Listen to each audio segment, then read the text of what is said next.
Good morning, fabulous friends. Welcome back to my channel where we share ancient healing and exercise traditions from the Qi Gong and Taoist tradition, and we play with inner Qi.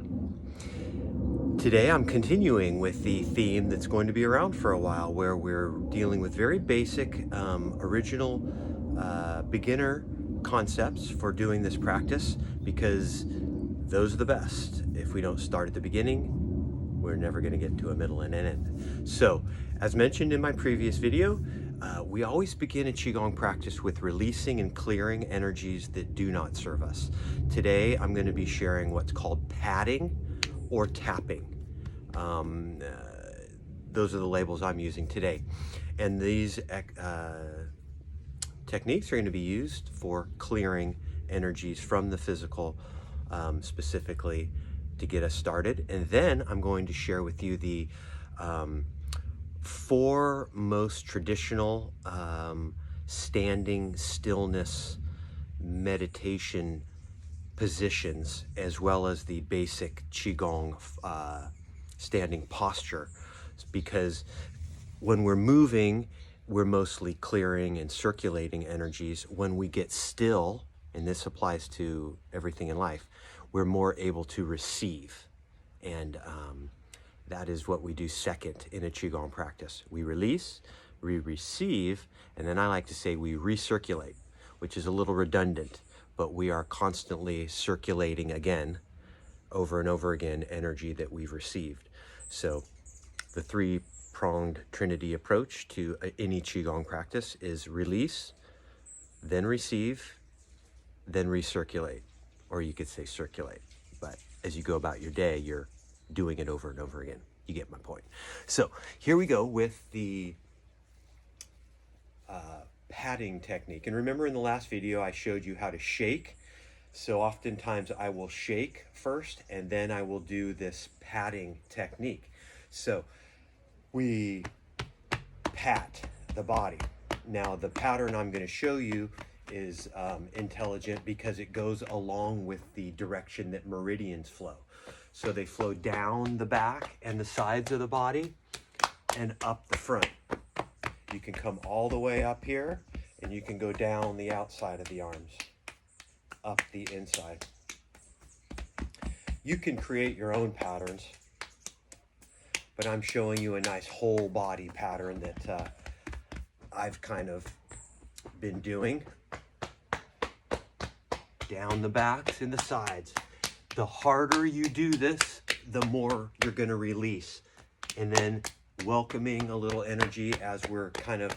So don't get confused by how you can only release. We're basically waking up energy. In the waking up, what needs to leave will leave. We're also beginning to wake up channels where we can receive. This is what a beginner always gets caught up in with any Qigong practice.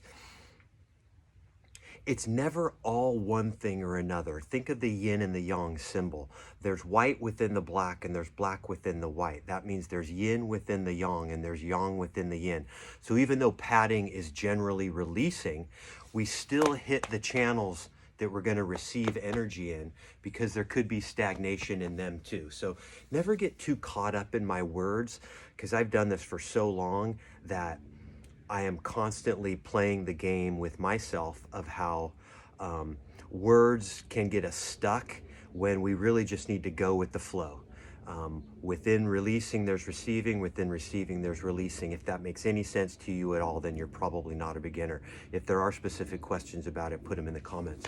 So up here, up the belly.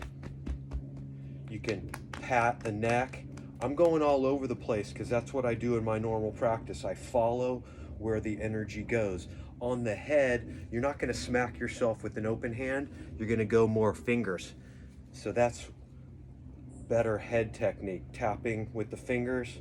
I know many of you have heard of tapping, or through the various tapping traditions.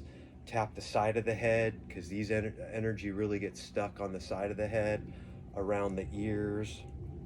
Definitely a lot on the back of the neck. I was at Ohana festival last night, doing a little head banging with Ed or Vedder, so I'm going to do the neck more. You can incorporate karate chops for tapping.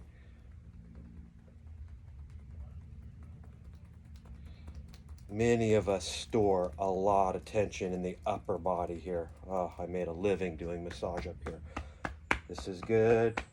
Come down the outside and really hit that. Gentle on this one, on the inner arm. So a little more firm on the outside of the body, a little more gentle on the yin channels. And again, I'm throwing a lot of information at you because the yin and yang channels flow throughout the body. Now the back,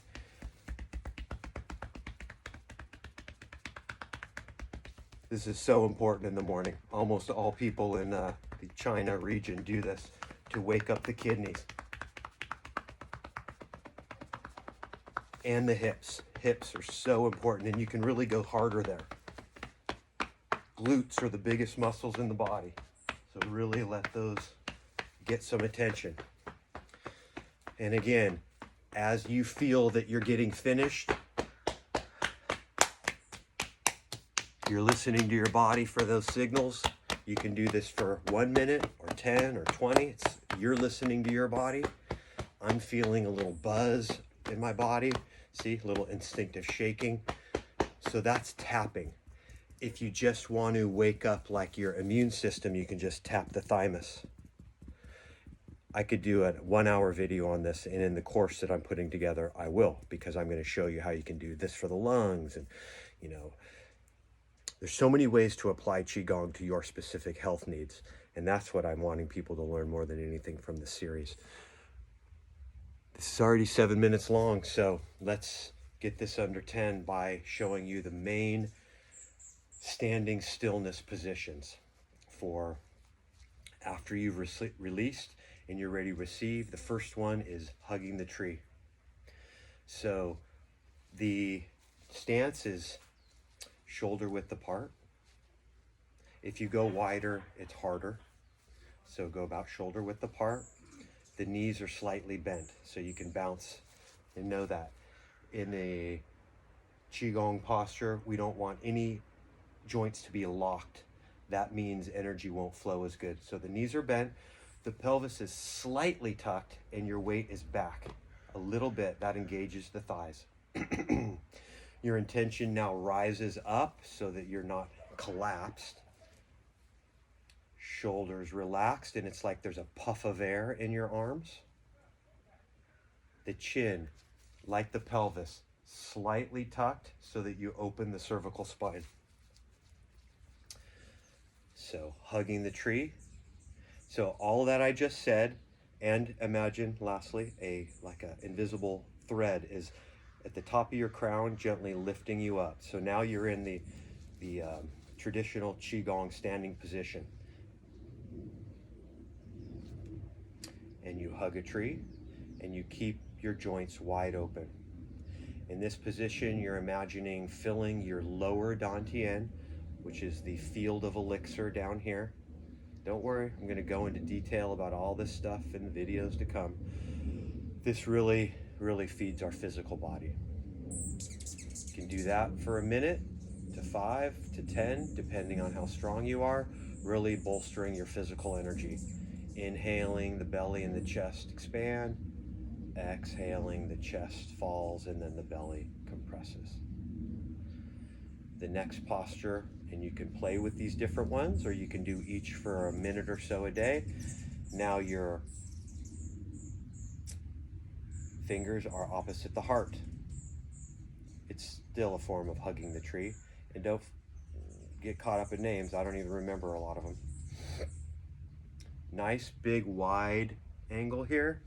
Pelvis still slightly tilted and weight slightly back. Still imagining that puff of air.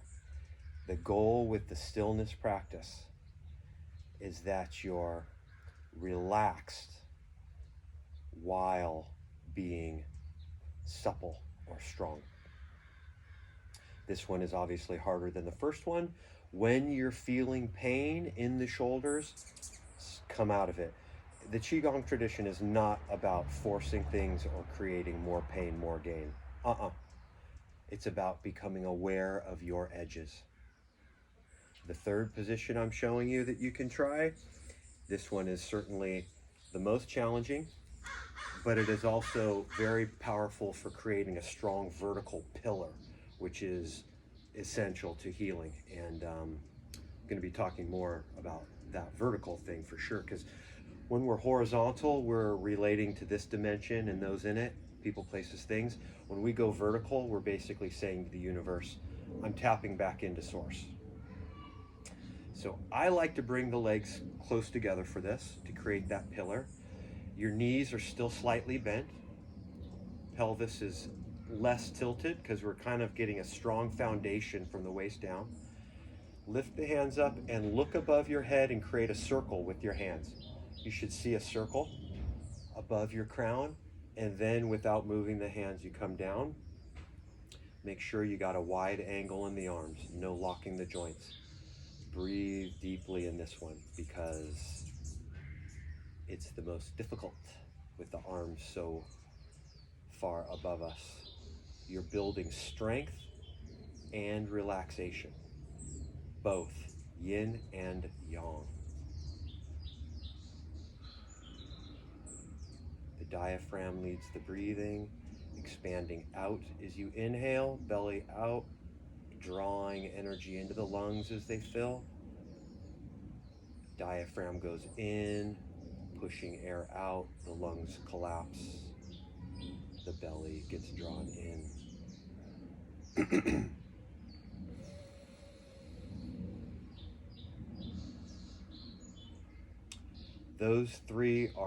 These three positions are fantastic for receiving energy from source, filling up your vessel after you've done releasing.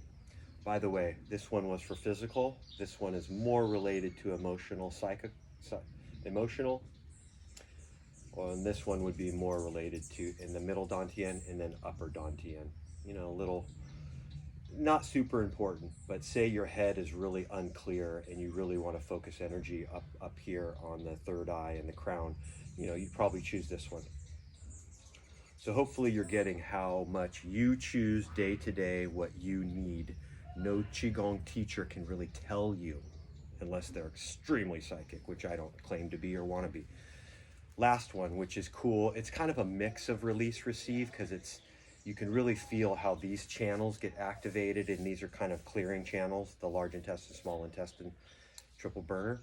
So wider stance, and I'm going to show you what it looks like from the side. Pelvis is still tilted and arms directly out from the waist. Okay. As you exhale, you can drop about an inch. As you inhale, you can rise. So it looks like this.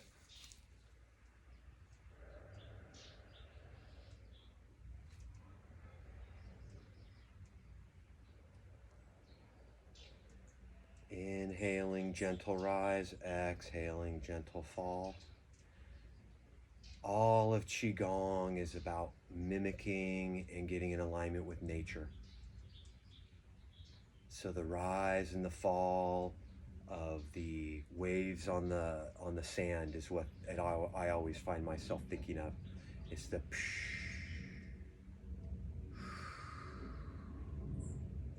which is literally the in of the breath and the out of the breath.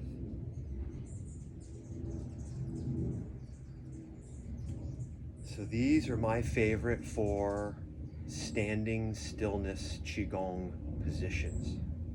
This one I'm showing you right now, it's kind of nice to do between the others.